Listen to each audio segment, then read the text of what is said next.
हाँ जी बेटा, ये अपना जिहड़ा हैगा 16 फरवरी का लैक्चर हैगा, जिस दे विच आपां अपना next chapter number 4 linear transformation start कर रहे हैंगे। लीनियर ट्रांसफॉर्मेशन की हुंदा है, सब तो पहले डेफिनेशन कि जे वी एफ ते डबल्यू एफ अपने को दो वैक्टर स्पेसिस है, then a mapping T from V to W. ठीक है, किसी भी मैपिंग टी नू from V to W that is T V to W said to be linear transformation कहांगे। और वैक्टर स्पेस होमोमोर्फिज्म भी कहा जाता है, तो लीनियर मैपिंग भी इनू कहा जाता है। कदों कहा जाता है? If and only if. ठीक है, वो वास्ते अपने को दो कंडीशनस है। First is T V plus W is equal to T V plus T W for every V W belongs to capital V, and T A V is equal to A T V for every V belongs to capital V. Clear? मतलब first जी हैगी property अपने को की हैगी condition, वो हैगी additive property. इनू आप कहने एडिटिव प्रॉपर्टी कह देना। फस्ट जी हैगी कि दो एलीमेंट आप वी ते वी कैपिटल वी दे लत्ते गए वी प्लस डबल्यू। ठीक है, वी ते डबल्यू, तो उन्हों की इमेज अंडर टी जी हैगी वो उन्हों का सम कैप डबल्यू में चला जाएगा। ठीक है, T V plus T W. Clear? तो सैकेंड जी हैगी है वो अपने को आप कहने होमोजीनियस प्रॉपर्टी, दैट इज़ ये कि अपने को कोई भी स्केलर हो सकता है वी यानी वैक्टर ऑफ वी, तो A V is equal to अपने को स्केलर बाहर ए टी वी दे को आ जाएगा। क्लीयर? ये दोनों प्रॉपर्टीज याद रखनी है तुसी जो भी लीनियर ट्रांसफॉर्मेशन प्रूव करना है ਜਾਂ नोट प्रूव करना, कोई भी तुहानू इस तरह का सम होंदा तो दोनों प्रॉपर्टीज तुहानू याद होनी चाहिए। उस तो बाद डेफिनेशन हैगी लीनियर ऑपरेटर की। लीनियर ऑपरेटर की होंदा सेम उस तरीके नाल जिवें ट्रांसफॉर्मेशन की है कि जो वी एफ वैक्टर स्पेस है then the linear transformation from T V to V, बस ये चेंज किया सेम अपने को वैक्टर स्पेस तो लैके वैक्टर स्पेस तक उस तक ही जाना वी टू वी, जबकि ये डिफरेंट वैक्टर स्पेस है डबल्यू, ये सेम वैक्टर स्पेस अपने को V to V is call the linear operator. इनू आप कह दें लीनियर ऑपरेटर कह दें। कंडीशनस उही रहनगियां, सिर्फ ये जो वैक्टर स्पेस है दोनों सेम होंगे, जबकि लीनियर ट्रांसफॉर्मेशन के दोनों वैक्टर स्पेस अलग अलग होंगे हैं। तो लीनियर फंक्शनल कदों होंदा है? जो वी एफ अपने को कोई वैक्टर स्पेस है then the transformation T V to F is called the linear functional. तो इत्थे की है एफ कोई ना कोई फंक्शन होएगा, तो इनू आप कह देने है लीनियर फंक्शनल ट्रांसफॉर्मेशन कह देने हैं। क्लीयर बेटा?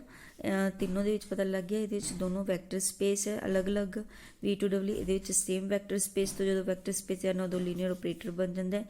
जो कोई अपन स्पैसिफिक फंक्शन गिवन होंदा है वी टू एफ उदों जाने तो उन्होंने आप लीनियर फंक्शनल कह देने हैं। नैक्सट अपने को जी है थ्योरम हैगी, इस चैप्टर की इंपॉर्टेंट थ्योरम हैगी ये जिस आप रिजल्ट में अगे सम्स के यूज करांगे कि if V F and W F की अपने को वैक्टर स्पेसिस है। If V F and W F की अपने को दो वैक्टर स्पेसिस है, प्रूव करना है अपने कि T V to W is the linear transformation होएगा if and only if T alpha V plus beta W is equal to alpha T V plus beta T W. Clear बेटा? For every V W कि element है capital V दे alpha beta अपने को दो scalars है। Clear? यानी कि इन्होंने दोनों प्रॉपर्टीज़ नू कंबाइन करके अपने को जिहड़ा हैगा आ वाली दोनों प्रॉपर्टीज़ नू कंबाइन करके अपने इस रिजल्ट नू जिहड़ा हैगा शो करना है। तो फर्स्टली आप लैके चलते हैं कि टी अपने को लीनियर ट्रांसफॉर्मेशन हैगी। ठीक है, वी ते डबल्यू अपने को कैपिटल वी दे एलीमेंट अल्फा बीटा स्केलर है, तो आप लैफ्ट हैंड साइड लत्ती गई T alpha V plus beta W, क्योंकि टी अपने को जी हैगी लीनियर ट्रांसफॉर्मेशन है एडिटिव प्रॉपर्टी अप्लाई कर सकते हैं, दोनों अलग अलग करके लिख लिया। फिर होमोजीनियस प्रॉपर्टी अप्लाई कर दी, स्केलर्स नू बाहर कढ़ लता आपने, तो यही रिजल्ट आपने शो करना सीगा, तो ये होल्ड करते हैं। कन्वर्स पार्ट दे विच आपां नूं दोनों रिजल्ट्स जिहड़े हैगे गिवन है, तो आपां इन्हां नूं लीनियर ट्रांसफॉर्मेशन जिहड़ा हैगा शो करना है। ठीक है, रिजल्ट्स आपां नूं जिहड़ा हैगा रिजल्ट जिहड़ा ये गिवन है, तो इनू आप प्रूव किस करांगे? पहला एडिटिव प्रॉपर्टी प्रूव करने वास्ते आपां की करांगे स्केलर्स नूं पुट कर लवांगे अल्फा इक्वल टू 1 तो बीटा इक्वल टू 1 अपनी तरफ तो पुट करांगे, तो जो वैल्यूज़ पुट कर दी है तो अपने को रिजल्ट होल्ड कर गया T V plus W is equal to T V plus T W. Additive property जी है वो अपनी सॉल्व हो गई। सैकेंड होमोजीनियस प्रॉपर्टी वास्ते आप बीटा इक्वल टू 0 पुट कर देवांगे, बीटा 0 पुट करता तो अल्फा टी दे इक्वल आ गया टी अल्फा भी। यही चीज़ होमोजीनियस प्रॉपर्टी दोनों प्रॉपर्टीज होल्ड कर गई तो लीनियर ट्रांसफॉर्मेशन बन जाएगा। बस यही चीज़ है। ठीक है बेटा, हुण ये मतलब हुण इस चीज़ में तुसीं ध्यान रखना है कि जिहड़ा आह वाला रिजल्ट है, जो भी आपां नूं कोई स्टेटमेंट गिवन है जिन्हों आपां लीनियर ट्रांसफॉर्मेशन शो करना है तो आपां आह वाला रिजल्ट सीधा ही अप्लाई कर सकते हैं। अल्फा टी भी टी जिहड़ा वाला रिजल्ट है T alpha V plus beta W is equal to alpha T V plus beta T W. Clear, इनू आप सीधा ही यूज़ कर सकते हैं जो आप लीनियर ट्रांसफॉर्मेशन शो करना है किसी भी स्टेटमेंट में आपको जो गिवन हैगी। जो आपने नोट लीनियर ट्रांसफॉर्मेशन शो करना है फिर आप सिंगल जी है एडिटिव तो होमोजीनियस प्रॉपर्टी उन्होंने बस जो एक भी प्रॉपर्टी होल्ड नहीं करती हैगी तो रिजल्ट होल्ड नहीं करता। ओके, हुण जिवें कि अपने को फर्स्ट एग्जाम्पल है कि show that the following mappings are linear transformation. इन्हों आप की करना है लीनियर ट्रांसफॉर्मेशन शो करना है। मैपिंग्स आपको गिवन है V3R2 V2R तो डिफाइंड आपको इस तरह गिवन है। तो जो आपने हुण इनू LT शो करना तो आपको दो एलीमेंट्स चाहिए V3 दे, है ना। V3 के दो एलीमेंट्स आपने लते U X1 Y1 Z1 तो V X2 Y2 Z2। Clear, तो क्योंकि आपने हुण शो करना है alpha u plus beta V आपने लेना। पहले आप ये वैल्यू कढ़ लवांगे, अल्फा नाल मल्टीप्लाई कर दिता, दोनों के एलीमेंट्स नूं ऐड कर दिता गा, that is belongs to V3R का एलीमेंट बन जाएगा ये। तो इस पर लीनियर ट्रांसफॉर्मेशन अप्लाई कर दी आपने। ठीक है, टी दोनों साइड पर ले लिया आपने, अपने को वैल्यूज़ बन गई। तो आने वाला रिजल्ट इस पर होल्ड करेगा X minus Y plus Z. पहला एलीमेंट की है first element minus second element plus third element. इन्हों आप यही चीज़ इस तरह लिख ली, कॉमा 2 नूं मल्टीप्लाई करना फर्स्ट एलीमेंट नाल, 2 नूं आपने मल्टीप्लाई कर दिता फर्स्ट एलीमेंट नाल। उस तो बाद आपने की करना बेटा इन्हों सॉल्व करना है। किस तरह सॉल्व करोगे, पहला तो जो माइनस तो प्लस है ब्रैकेट्स नूं हटा दो, सिंपल आप लिख लवांगे माइनस है जो सब दे नाल माइनस नूं मल्टीप्लाई कर। फिर तुसी करना अल्फा वाली टर्म्स नूं इकट्ठा कर लेना तो बीटा वालियां नूं अलग कर लेना है। अल्फा वालियां अलग हो गई, बीटा वालियां अलग हो गई। उस तो बाद हुण एक कॉमा वाली अल्फा कॉमन निकल गया, बीटा कॉमन निकल गया। तो आ भी जो अल्फा है इनू ये लिख लिया तो बीटा वाली टर्म्स नूं ये लिख लिया कॉमा पा के। ओके, ब्रैकेट्स अलग अलग कर लिया, अल्फा इन्हों चो कॉमन आ जाएगा, इन्हों चो बीटा कॉमन कर लिया, that is the value of T X1 Y1 Z2। तो ये भी अपने को सेम यही चीज़ है कि 1 होना सी बेटा। Clear, that alpha T U plus beta T भी अपने को बन गया। तो यही क्या लीनियर ट्रांसफॉर्मेशन है। जिहड़ा अगला पार्ट है बेटा वो भी सेम इसे तरीके नाल ही करना आपने। इत्थे टी पाउणा सी, इन्होंने पाया नहीं है, पा लेना है।